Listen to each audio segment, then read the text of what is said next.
السلام علیکم ورحمۃ اللہ۔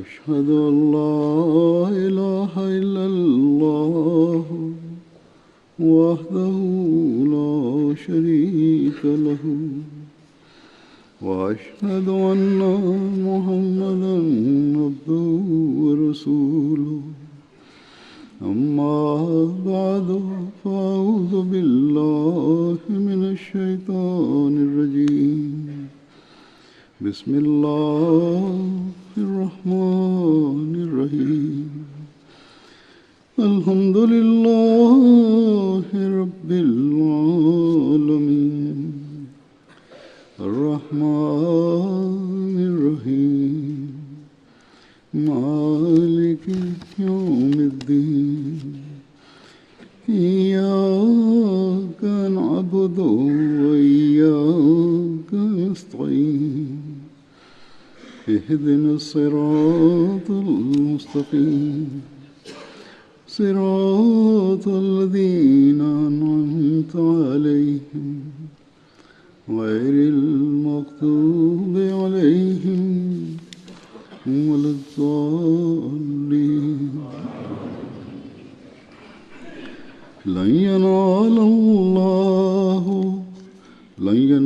الله لحومها ولا دماؤها ولكن يناله التقوى منكم كذلك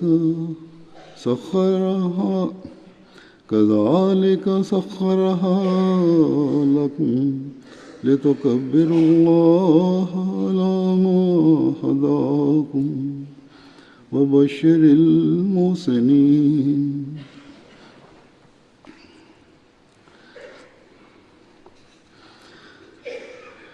آیت کا ترجمہ یہ ہے کہ ہرگز اللہ تک نہ ان کے گوشت پہنچیں گے اور نہ ان کے خون، لیکن تمہارا تقویٰ اس تک پہنچے گا۔ اسی طرح اس نے تمہارے لیے انہیں مسخر کر دیا ہے تاکہ تم اللہ کی بڑائی بیان کرو، اس بنا پر کہ جو اس نے تمہیں ہدایت عطا کی اور احسان کرنے والوں کو خوشخبری دے دے۔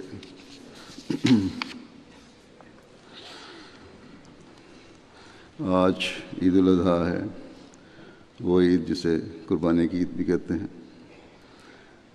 آج کے دن مسلم دنیا میں بے شمار جانوروں کی قربانی دی جاتی ہے۔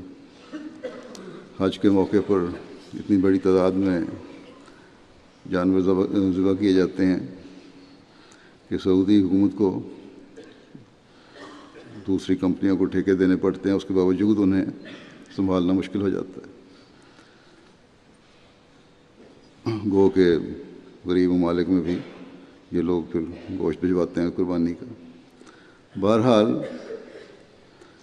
یہ قربانی ایک ظاہری اظہار ہے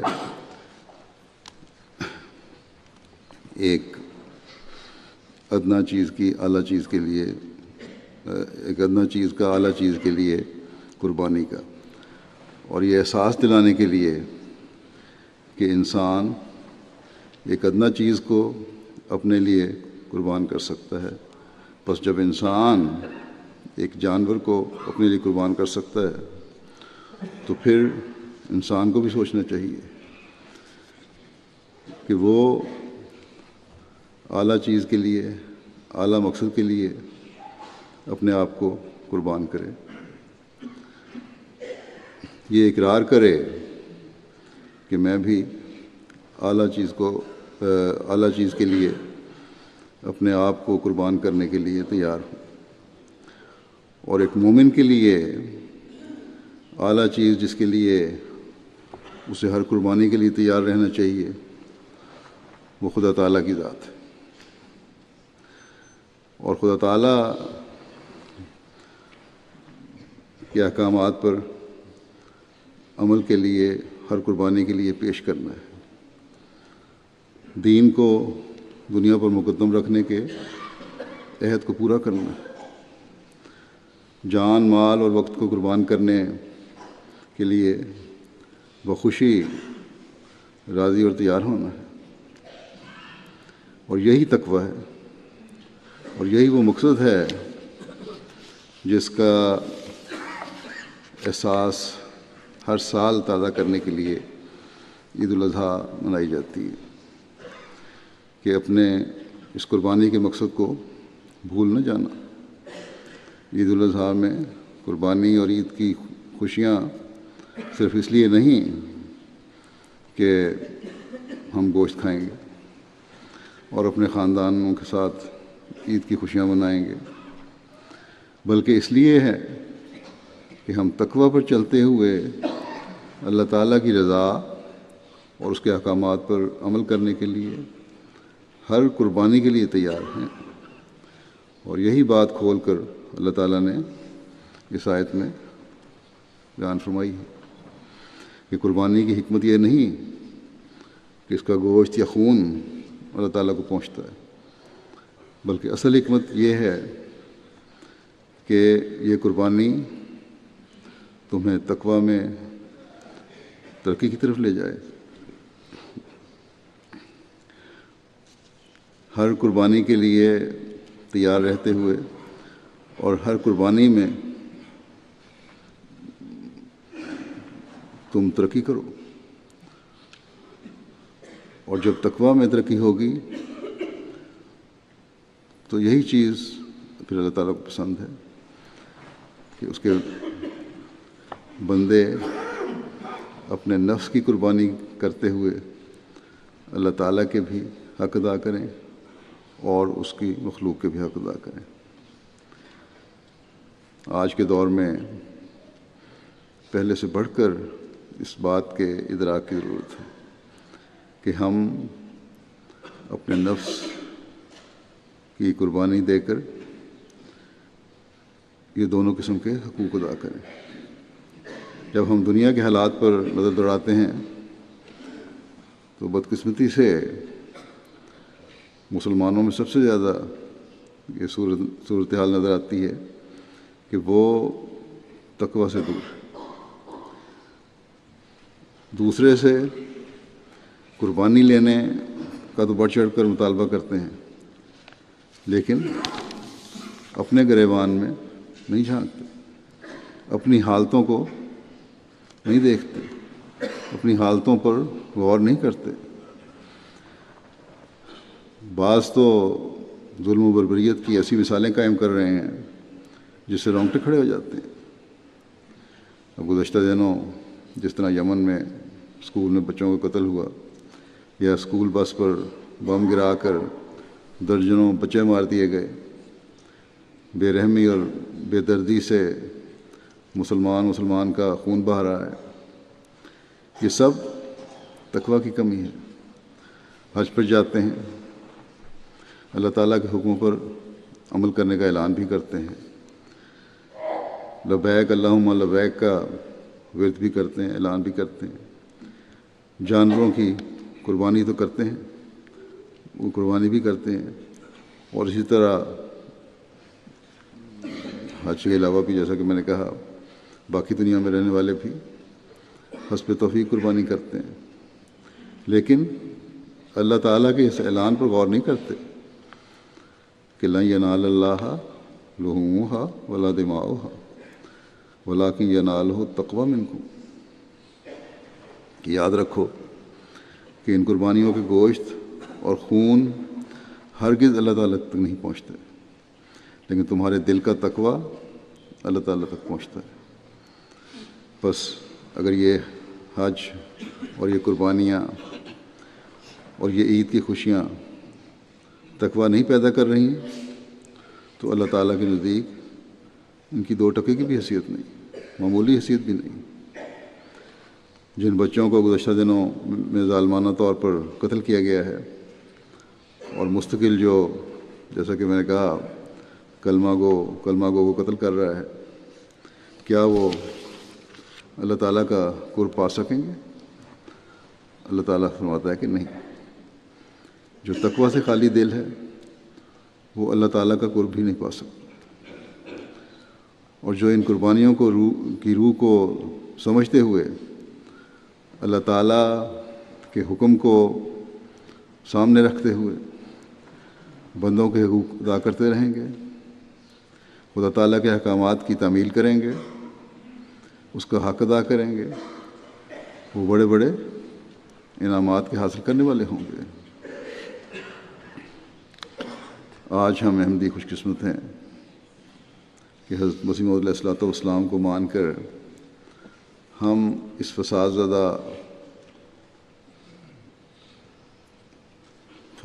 اور ظلم و بربریت میں ڈوبی ہوئی دنیا سے اپنے آپ کو علیحدہ کیے ہوئے ہیں۔ ہم ان میں شامل نہیں۔ مسلم ممالک میں بھی اور غیر مسلم ممالک میں بھی ان فسادوں میں مبتلا، یہ ممالک بھی ان فسادوں میں مبتلا ہیں، بہت بڑی تعداد ان ملکوں کی، اور وجہ ظاہر ہے کہ اللہ تعالیٰ کے بھیجے ہوئے فرستادے کو قبول کرنے کو تیار نہیں ہیں۔ دنیاوی خواہشات نفس پر غالب ہیں اور اپنے مقصد پیدائش کو بھول کر تقویٰ سے دور ہے۔ بس ایسے میں ہماری احمدیوں کی ذمہ داری بہت بڑھ جاتی ہے کہ جہاں اپنے آپ کو تقویٰ پر چلائیں، اپنی نسلوں کو تقویٰ کے راستوں پر چلنے کے لیے کوشش اور دعا کریں، چلانے کے لیے کوشش اور دعا کریں، وہاں دنیا کو بھی اللہ تعالیٰ کی پکڑ سے بچانے کی کوشش کریں۔ اور یہ کوئی معمولی کام نہیں ہے، یہ کام مسلسل قربانی اور کوشش چاہتا ہے، اور اس کے لیے جس طرح حضرت مسیح موعود علیہ الصلوۃ والسلام نے ہماری رہنمائی فرمائی ہے، اسے ہر وقت سامنے رکھنے کی ضرورت ہے۔ اپنی حالتوں کے مستقل جائزہ لینے کی ضرورت ہے۔ حضرت مسیح موعود علیہ الصلوۃ والسلام ہم سے اس بارے میں کیا چاہتے ہیں، اسے ہم سامنے رکھیں، اور اس کی ہر بار ذہن میں جگالی کرتے رہیں، تبھی ہم اللہ تعالیٰ کو راضی کرنے والے بن سکیں گے، تبھی ہم تقویٰ پر چلنے والے بن سکیں گے۔ ورنہ ہم بھی باوجود اس کے کہ حضرت مسیح موعود علیہ السلام کو ماننے کا اعلان کرتے ہیں، ان لوگوں میں شمار ہوں گے جو صرف ظاہری قربانیوں پر خوش ہو جاتے ہیں۔ حضرت مسیح موعود علیہ الصلوۃ والسلام نے ہمیں کس طرح تقویٰ کے حصول کے لیے توجہ دلائی ہے، اور کیا معیار ہیں جو ہم نے حاصل کرنے ہیں، اس بارے میں آپ کو چند اقتباسات میں نے لیے ہیں۔ آپ فرماتے ہیں کہ دلوں کی پاکیزگی سچی قربانی ہے، دلوں کی پاکیزگی سچی قربانی ہے، گوشت اور خون سچی قربانی نہیں۔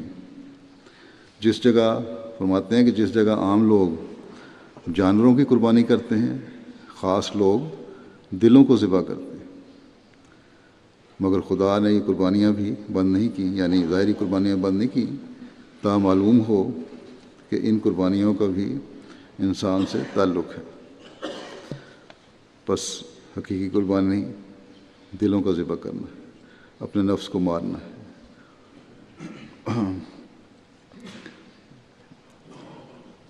دلوں کو ذبح کرنا کیا ہے؟ یہ اللہ تعالیٰ کی رضا کے حصول کے لیے اپنی خواہشات کو چھوڑنا، اپنے نفس کو مارنا ہے، ایمان کے اعلیٰ معیار حاصل کرنا ہے۔ حضرت مسیح علیہ الصلوۃ والسلام ایک جگہ فرماتے ہیں کہ یقیناً سمجھو کہ ہر ایک پاک بازی اور نیکی کی اصل جڑ خدا پر ایمان لانا ہے۔ ہر پاک بازی اور نیکی کی اصل جڑ خدا تعالیٰ پر ایمان لانا ہے۔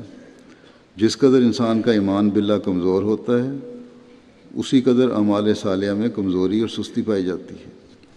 لیکن جب ایمان قوی ہوتا ہے اور اللہ تعالیٰ کو اس کی تمام صفات کاملہ کے ساتھ یقین کر لیا جائے، اسی قدر عجیب رنگ کی تبدیلی انسان کے اعمال میں پیدا ہو جاتی ہے۔ فرماتے ہیں خدا پر ایمان رکھنے والا گناہ پر قادر نہیں ہو سکتا۔ جس کو اللہ تعالیٰ پر ایمان ہے اسے گناہ سرزد نہیں ہوگا، جان بوجھ کر گناہ سرزد نہیں ہوگا، کیونکہ یہ ایمان اس کی نفسانی طاقتوں، نفسانی قوتوں اور گناہ کے اعضاء کو کاٹ دیتا ہے۔ اعضاء کے کٹنے کا یہ مطلب نہیں کہ وہ عملی طور پر اپنے ہر اس عضو کو کاٹ دیتا ہے جس سے گناہ سرزد ہونے کا امکان ہو، نہیں، بلکہ اس کا تقویٰ کا معیار اور ایمان باللہ کا معیار ایسے مقام پر پہنچ جاتا ہے جہاں وہ اپنے ہر عمل کو خدا تعالیٰ کے احکام کے تابع کرنے کی کوشش کرتا ہے، اور یہی دل کا ذبح کرنا ہے، یہی نفس کا ماننا ہے۔ اور اسی بات کو ہم سے توقع کرتے ہوئے آپ فرماتے ہیں کہ ہماری جماعت کو ایمان کامل کی ضرورت ہے۔ فرمایا پس ہماری جماعت کا پہلا فرض یہ ہے کہ وہ اللہ تعالیٰ پر سچا ایمان حاصل کریں۔ انسان جب حضرت مسیح علیہ السلام کے ان الفاظ پر غور کرے تو کانپ جاتا ہے کہ کیا تقویٰ کے یہ معیار اور ایمان کے یہ معیار ہم حاصل کرنے کی کوشش کر رہے ہیں۔ آج کل کی اس دنیا میں قدم قدم پر شیطان اپنی تمام تر دنیاوی دلچسپیوں اور محرکات اور بے حیائیوں کے سامان کے ساتھ بیٹھا ہوا ہے، اور اس طاق میں ہے کہ مومن پر حملہ کرے، بلکہ ایک کے بعد دوسرا حملہ کرتا چلا جا رہا ہے۔ ایسے میں ایمان کے ایسے معیار ہی انسان کو شیطان کے حملوں سے بچا سکتے ہیں، جن کا حضرت مسیح علیہ السلام نے ذکر فرمایا ہے۔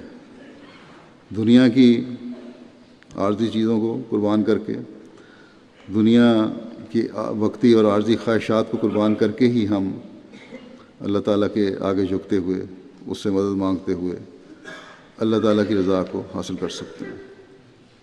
بس آج ہمیں قربانی کی عید اپنے نفس کی اس قربانی کی طرف توجہ دلانے والی ہونی چاہیے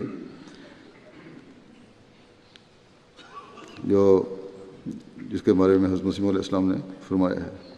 حضرت مسیح علیہ السلام نفس کی قربانی اور کامل معرفت جو اللہ تعالیٰ کا قرب دلائے اور اسلام کی حقیقت کے تعلق کو بیان کرتے ہوئے جگہ بیان فرماتے ہیں کہ خوف اور محبت اور قدردانی کی جڑ معرفت کاملہ ہے، یعنی اللہ تعالیٰ کا خوف اور اس کی محبت اور اللہ تعالیٰ کی صحیح پہچان،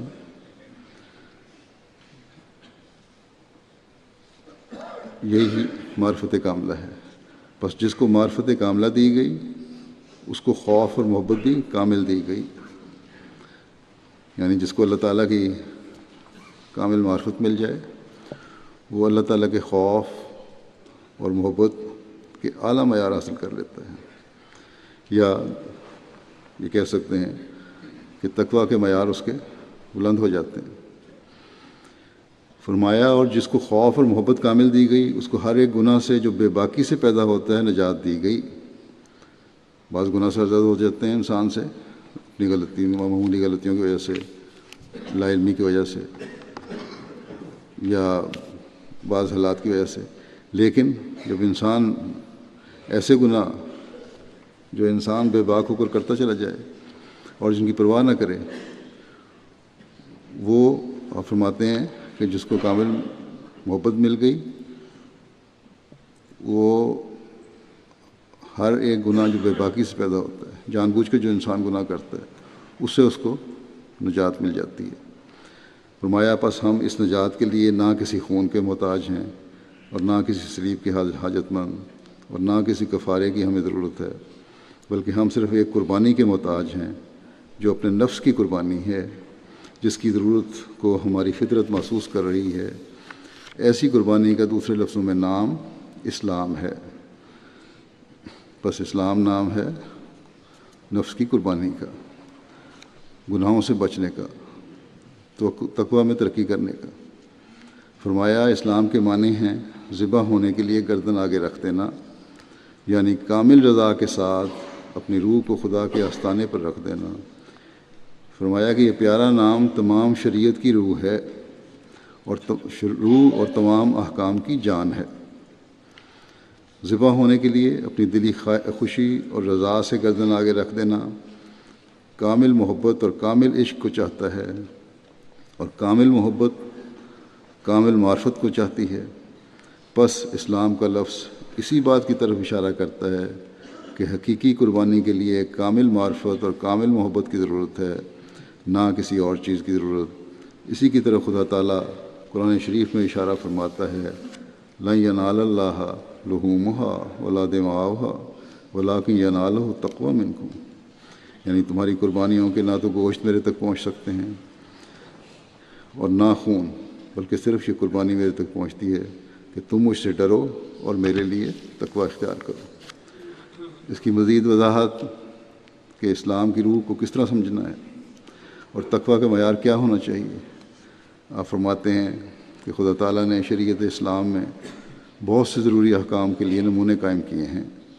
چنانچہ انسان کو یہ حکم ہے کہ وہ اپنی تمام قوتوں کے ساتھ اور اپنے تمام وجود کے ساتھ خدا تعالیٰ کی راہ میں قربان ہو۔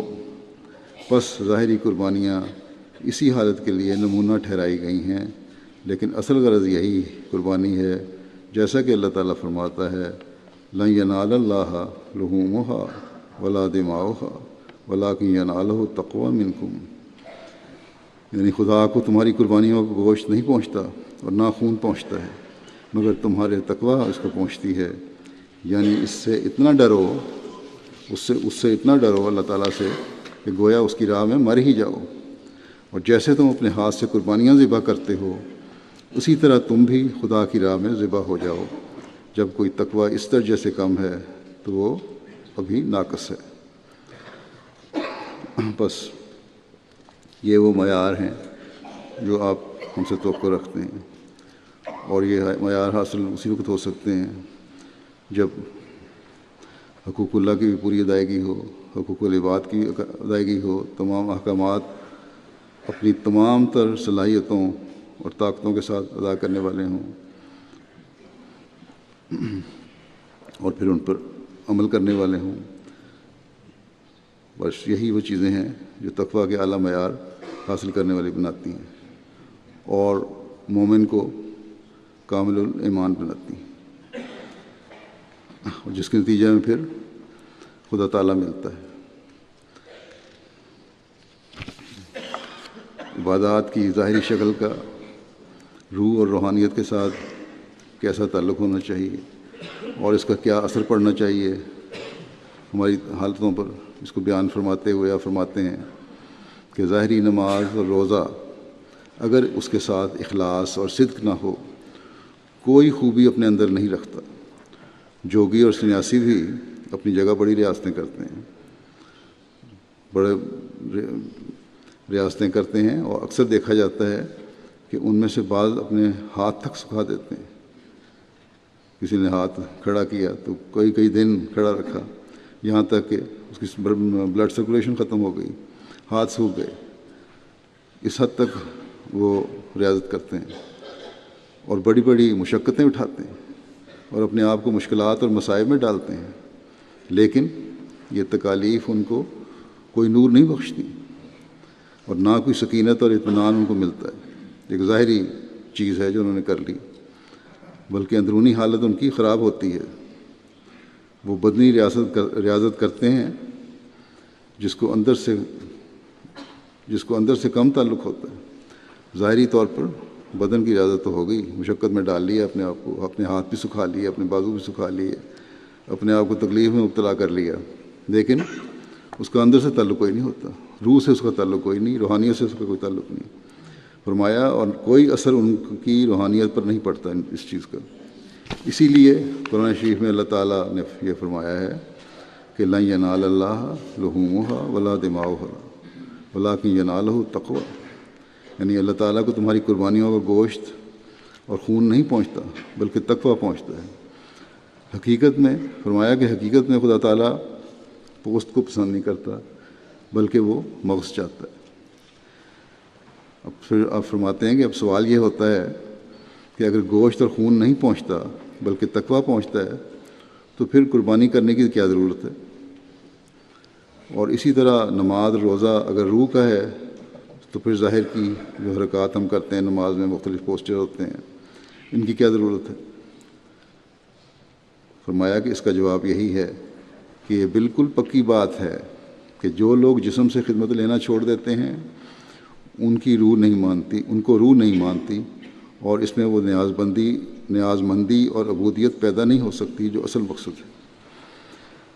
جسم کی خدمت بھی ضروری ہے روح کے ماننے کے لیے، روح کو اس طرف لانے کے لیے، اور فرمایا اور جو صرف جسم سے کام لیتے ہیں، روح کو اس میں شریک نہیں کرتے، وہ بھی خطرناک غلطی میں مبتلا ہیں۔ اور یہ جوگی اسی قسم کے ہیں جو صرف ظاہری جسمانی ورزش کرتے ہیں یا اپنی مشکلات میں اپنے آپ کو مبتلا کرتے ہیں، ریاضت کرتے ہیں۔ فرمایا کہ روح اور جسم کا باہم خدا تعالیٰ نے ایک تعلق رکھا ہے، ایک تعلق رکھا ہوا ہے، اور جسم کا اثر روح پر پڑتا ہے۔ غرض جسمانی اور روحانی سلسلے دونوں برابر چلتے ہیں۔ اب نماز میں ہم ہاتھ باندھ کر کھڑے ہوتے ہیں، رکوع کرتے ہیں، ہاتھ چھوڑ کر کھڑے ہوتے ہیں، پھر سجدے میں چلے جاتے ہیں۔ یہ سب عمل جسم کی ظاہری عاجزی کا اظہار ہے، جس کے ساتھ روح میں بھی ویسی ہی تبدیلیاں پیدا ہوتی ہیں جیسے انسان کے ظاہری جو مختلف صورتیں ہیں نماز کی، وہ اس میں پیدا ہوتی ہیں۔ فرمایا کہ روح میں جب عاجزی پیدا ہوتی ہے پھر جسم میں بھی پیدا ہوتی ہے، اس لیے جب روح میں واقعہ میں عاجزی اور نیاز مندی ہو تو جسم میں اس کے آثار خود بخود ظاہر ہو جاتے ہیں۔ سجدے کی حالت میں انسان کی اپنی ایک کیفیت ہوتی ہے، انتہائی تذلل کی حالت ہے، تو دل پر بھی اس کا اثر ہو رہا ہوتا ہے۔ فرمایا کہ جسم میں اس کے آثار خود بخود ظاہر ہو جاتے ہیں، اور ایسا ہی جسم پر ایک الگ اثر پڑتا ہے تو روح بھی اس سے متاثر ہو رہی ہوتی ہے۔ اور یہی نماز کی مختلف پوسچر جو ہیں اس کی فلاسفی ہے۔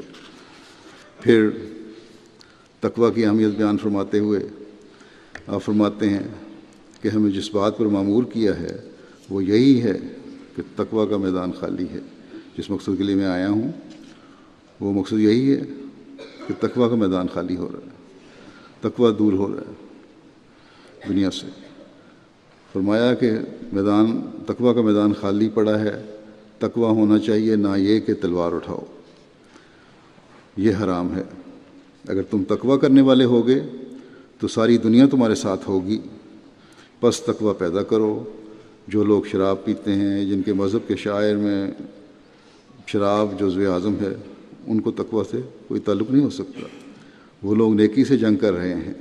بس اگر اللہ تعالیٰ ہماری جماعت کو ایسی خوش قسمت دے اور انہیں توفیق دے کہ وہ بدیوں سے جنگ کرنے والے ہوں اور تقویٰ اور طہارت کے میدان میں ترقی کریں، فرمایا کہ یہی بڑی کامیابی ہے، اور اس سے بڑھ کر کوئی چیز مؤثر نہیں ہو سکتی۔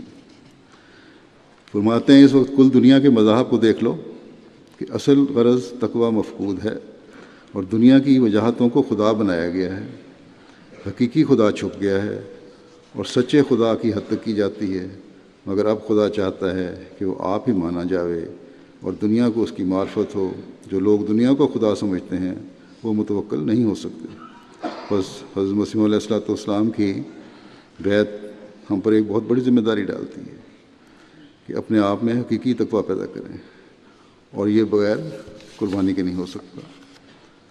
پھر اس بات کی وضاحت فرماتے ہوئے کہ متقی کون ہے، آپ فرماتے ہیں کہ خدا کے کلام سے پایا جاتا ہے کہ متقی وہ ہوتے ہیں جو حلیمی اور مسکینی سے چلتے ہیں۔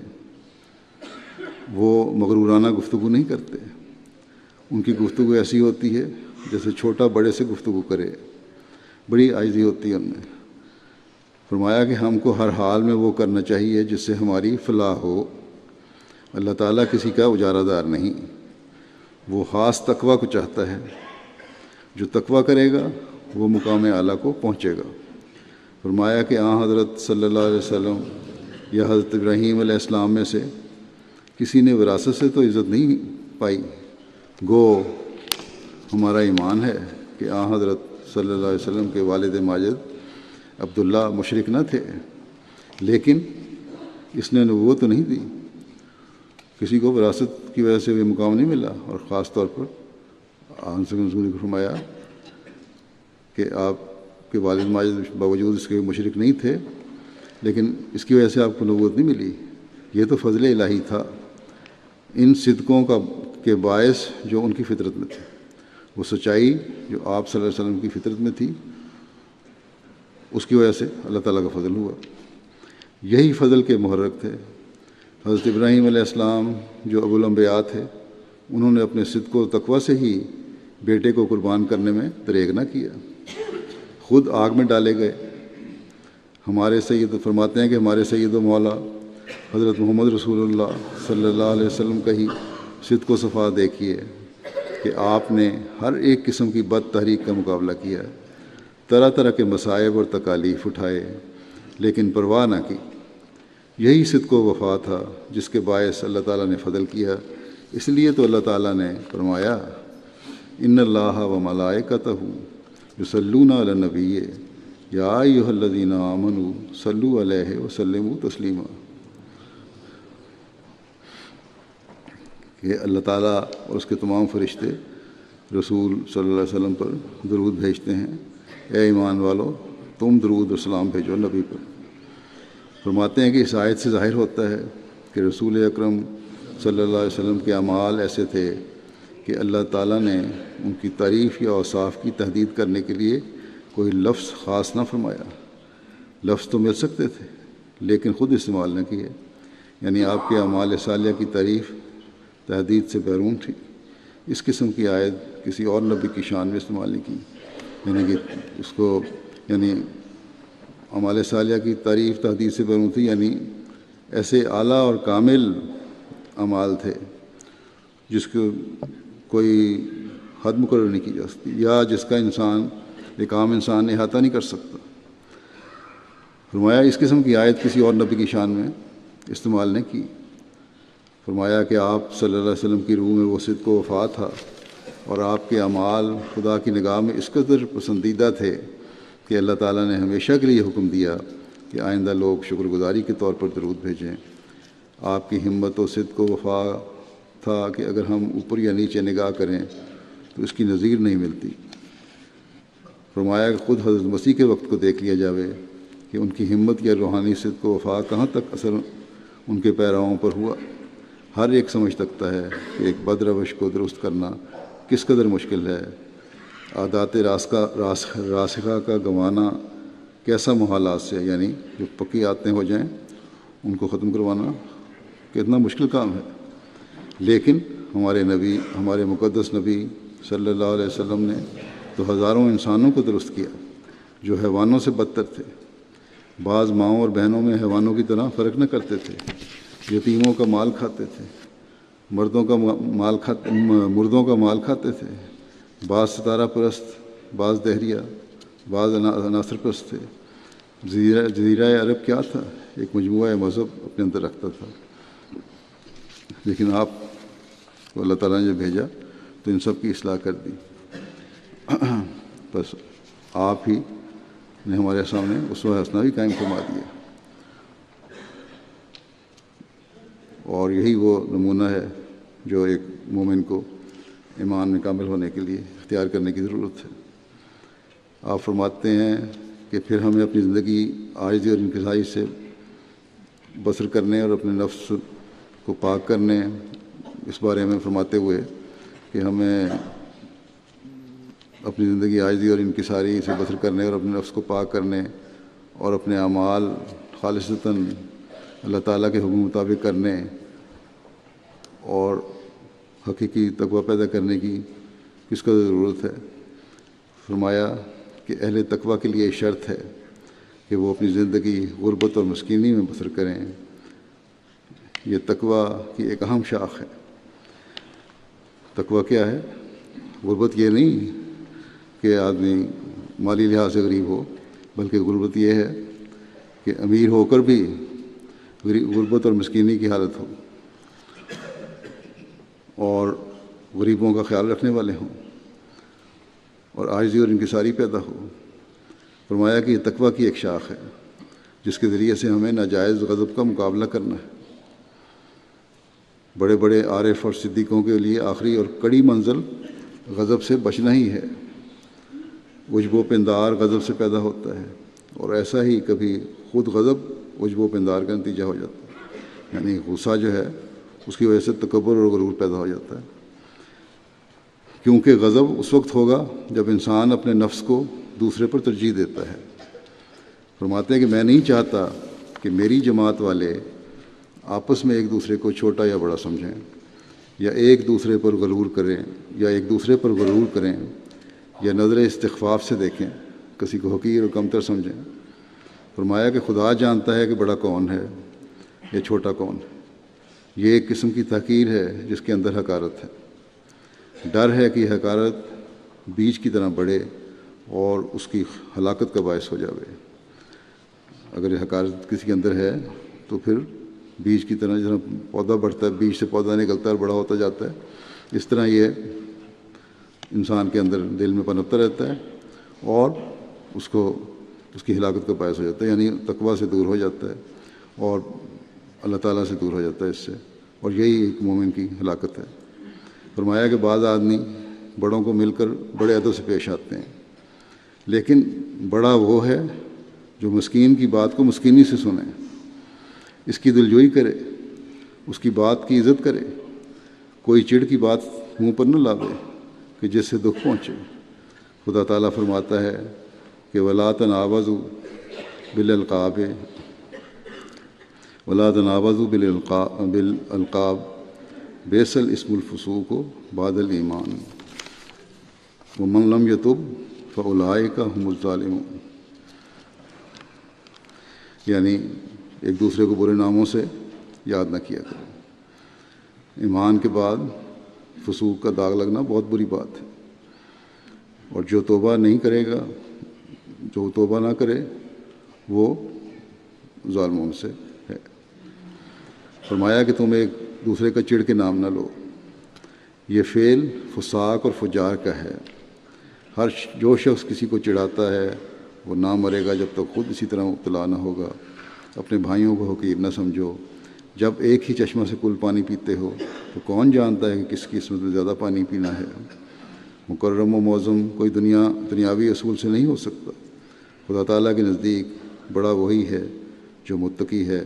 انا اکرمکم عند اللہ اتقاکم ان اللہ علیم خبیر، یعنی اللہ کے نزدیک معزز وہی ہے جو متقی ہے، لیکن اللہ علم رکھنے والا اور ہمیشہ باخبر ہے۔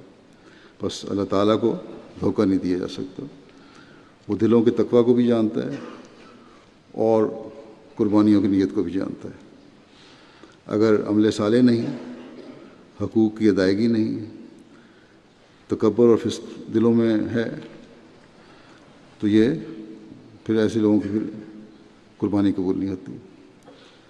یہ بڑے خوف کا مقام ہے، اور ہر وقت ہمیں اپنے جائزے لینے کی ضرورت ہے۔ حضرت اقدس مسیح موعود علیہ الصلوۃ والسلام ایک جگہ فرماتے ہیں کہ ہماری جماعت کے لیے خاص کر تقوی کی ضرورت ہے، ہماری جماعت کے لیے خاص کر تقوی کی ضرورت ہے، خصوصاً اس خیال سے بھی کہ وہ ایک ایسے شخص سے تعلق رکھتے ہیں اور اس کے سلسلہ بیعت میں ہیں جس کا دعویٰ ماموریت کا ہے، تا وہ لوگ جو خواہ کسی قسم کے بغضوں، کینوں یا شرکوں میں مبتلا تھے یا کیسے ہی رغوب دنیا تھے، ان تمام آفات سے نجات پامیں۔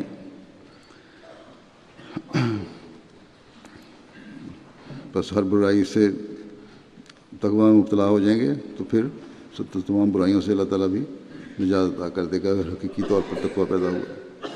اللہ تعالیٰ ہمیں حقیقی تقوی پر چلنے کی توفیق عطا فرمائے۔ ہماری ظاہری قربانیاں بھی قبول ہوں اور ہمیں نفس کی اصلاح اور قربانی کی بھی اللہ تعالیٰ توفیق دے. ہمارے دل ہر قسم کی ملونی سے پاک ہوں، حقوق اللہ اور حقوق العباد ادا کرنے والے ہم ہوں، اور حضرت مسیح علیہ الصلوۃ والسلام کی بیعت کا حق ادا کرنے والے ہوں. اللہ تعالیٰ ہمیں تمام مشکلات اور آفات سے بھی نجات دے اور ہم سے راضی ہو جائے. اللہ تعالیٰ کی رضا ہی وہ مقام ہے جو ہمیں عید کی حقیقی خوشیاں نصیب کرنے والی بن سکتی ہے. اللہ کرے کہ ہم وہ مقام حاصل کرنے والے ہوں.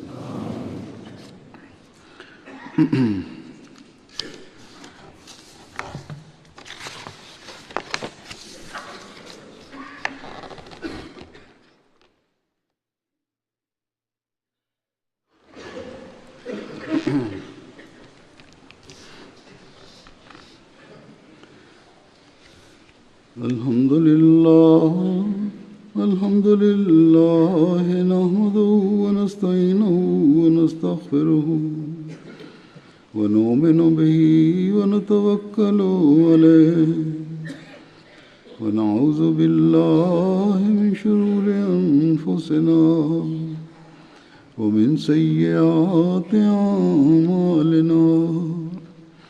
من يهده الله فلا مضل له ومن يضلل فلا هادي له.